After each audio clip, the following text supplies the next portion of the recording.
Ayan. Hello, good morning guys. Welcome to Lola Motes channel again. Magkasalita pa si Lola ng panggalato.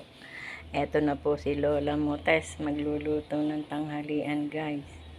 Ayan, oh, may papaya ang lola nyo. Hinog na. Pero okay pa yan. Masarap nga yan guys.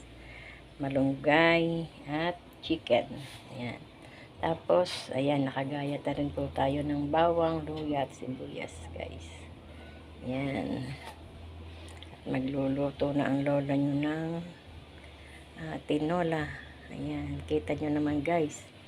Sariwang-sariwa ang malunggay ko. Ayan. Galing sa sariling puno. At papaya. Kaigihan po dito sa probinsya guys. Ayan. Pwedeng hingi-hingi lang. Ayan. Hingi ang papaya, hingi ang malunggay. Pwede. Yan guys, magluluto na po tayo ng tinola.